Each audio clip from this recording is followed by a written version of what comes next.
How am I claiming to be auto-elected to President of the United States by potentiation?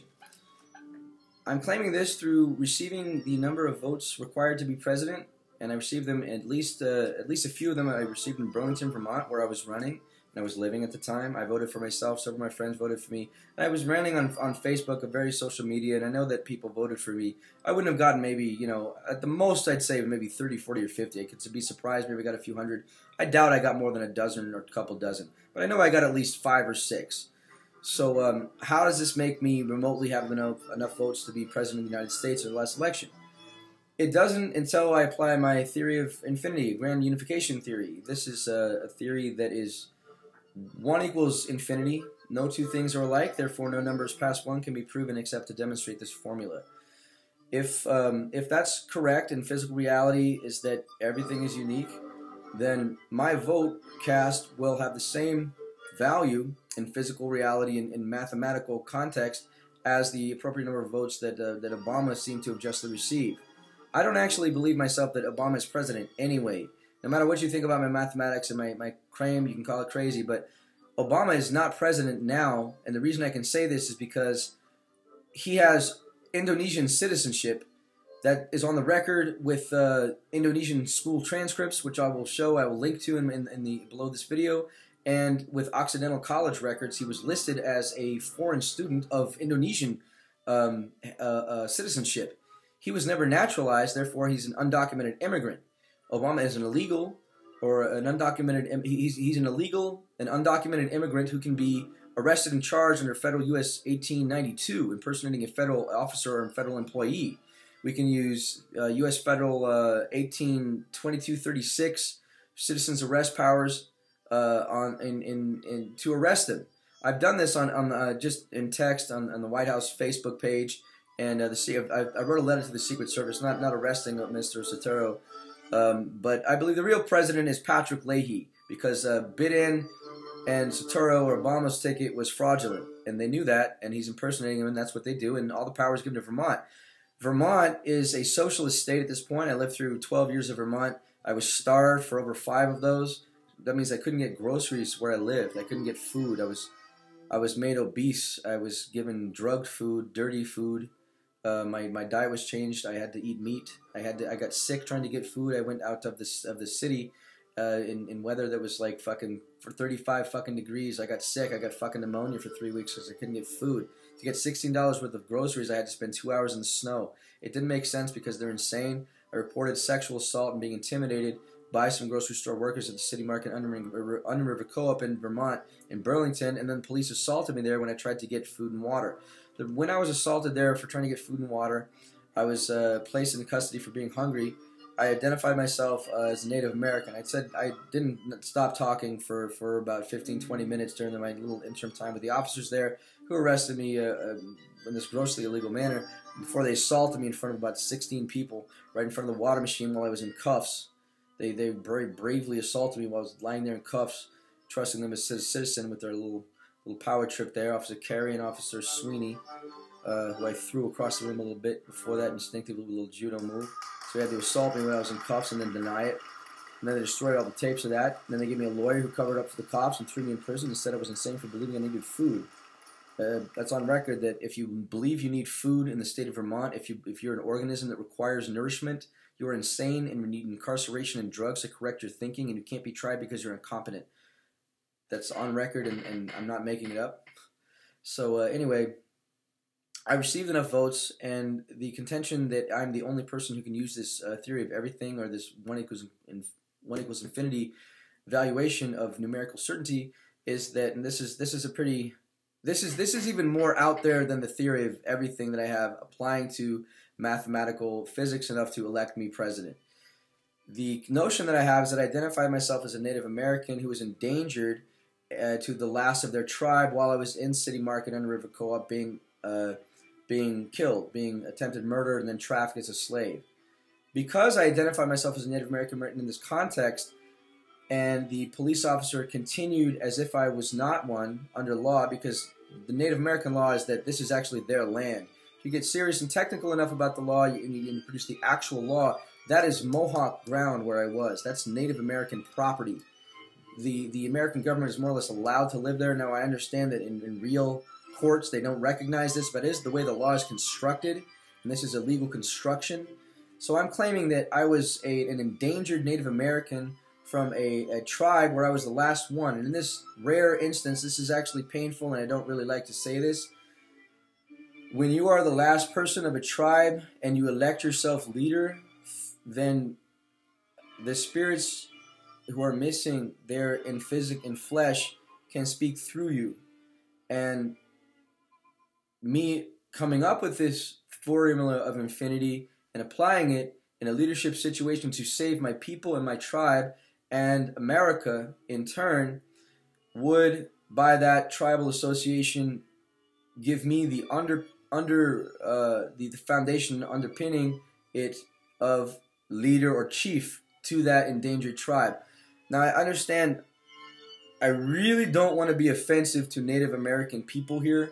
I'm not claiming any tribal affiliation. This is a theoretical construction of law based on a math physics principle. That principle, by the way, has been censored by Nature magazine, the largest scientific publication in the world, and by 7 Days News of Vermont, which coincidentally libels and defrauds me right now. They stopped the film I was making before the cops starved me out and beat me up and told me to stop making the film because others wanted to make the money for me. And the women who I was trying to help, they were rape victims.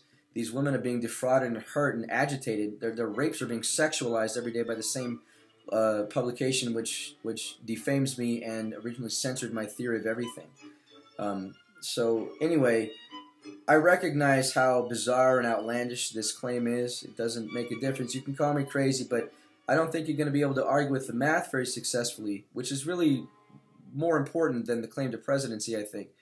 The claim of a grand unification theory, or that one equates to infinity, is potentially a breakthrough.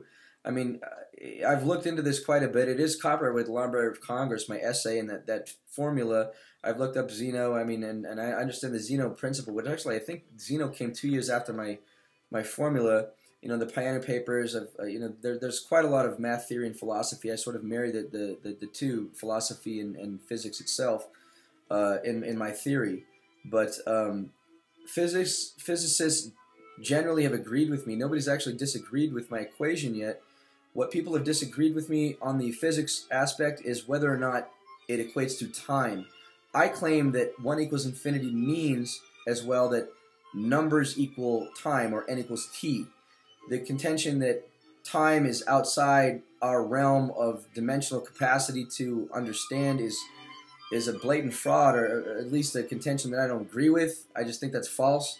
I think that I'm claiming that everything physical, me touching this camera lens here, is an act of temporal constants, because I'm temporal. My finger's temporal. The camera's temporal. What separates is time. Everything we know of is time. Everything we can physically touch, see, or sense basically is temporal. This disagrees with a lot of physics, but I don't understand why it does, because Einstein said basically the exact same thing. I said before I knew this, what Einstein said is that our spirits or our souls are actually the same entity. We're identical to each other, separated by physical reality, by flesh, by all these physical things which are temporal. They all change, but our constant spirit does not. And that paradigm is basically the distance between our perception and physical realism. So if we're not identical in that way, then how could we understand each other in our consciousness? And that constance of our consciousness is paralleled by the mortality of our realistic experience. Everything that we know of decays. I mean, suns, supernova, people die, flies eat them up, and then those flies have their own life cycle. We see the same thing from amoebas, the most complex life form. They live, they die, and they all have some spiritual connection and energy that we all believe exists. Over 90% of the world's population believes in God, and I do have a connection to Jesus Christ with this theory of everything. I've invented I call it unifinity.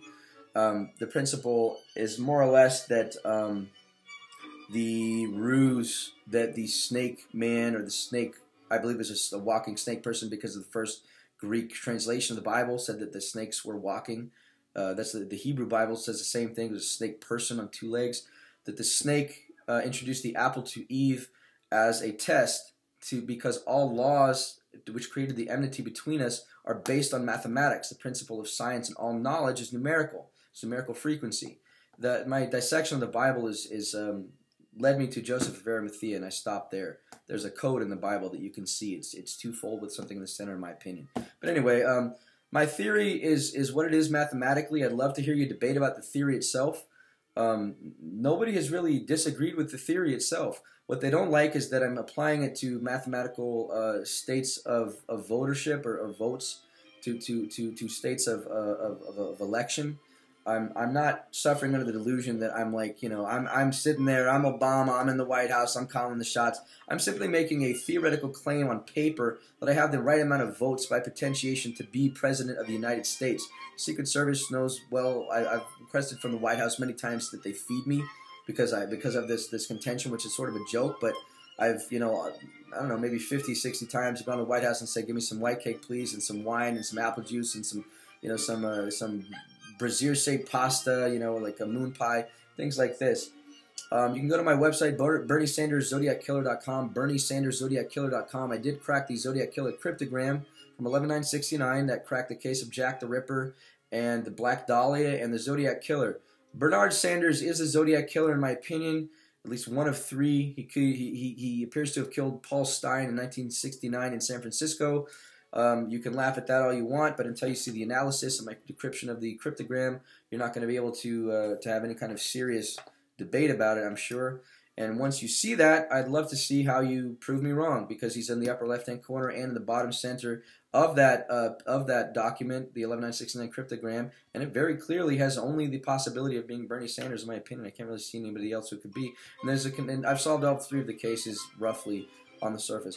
So anyway, thank you very much for listening. I hope you flame me as much as you're going to flame me, and in between some of those flames, I'd love to see some debate, some actual scientific credence as to why you disagree with me. I understand it's absolutely kooky. I'm as kooky in that claim as the guy with the boot on his head. I can't remember the guy's name, Vermis or something, Venomous guy who's running for president. He's a brilliant guy. I love him. I might give him a vote someday. I'm not really fixated on this in my life. This is just a side thing. I mean, I'm a filmmaker. My first film, Raiders of the Lost Clam. That's Raiders of the Lost Clam, is coming out in September. It looks like I'm going to be competing in the Portland International Film Festival. 2 days after I cracked the Zodiac Killer cryptogram, there was a message from the Newport, Oregon Police Department, which already is defrauding my first film, or my first film here in Oregon, after my last one was defrauded in Vermont. And they sent a message with five national news publications with the kind of car that I drove being parked perpendicular to the road, which creates a cross like this, which is a Zodiac Killer sign. And my exact car, year, make, model, I mean, you can't tell my car difference from the car. This is just a few blocks from where I live. And above it was a circle with a cross in it, cross parlor tattoo, crossover tattoo. This was 2 days after the cryptogram in my city with my car in 5 different publications.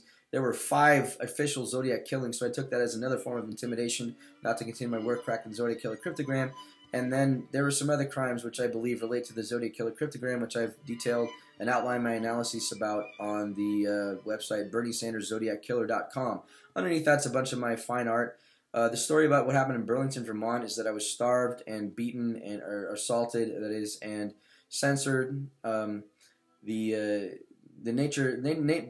scientific publication Nature magazine censored my theory of everything, my infinity equation. The 7 Days of Vermont News Alt of Vermont, which is the biggest circulation paper in Vermont, they also censored my equation, and then they continued to they proceeded to libel me.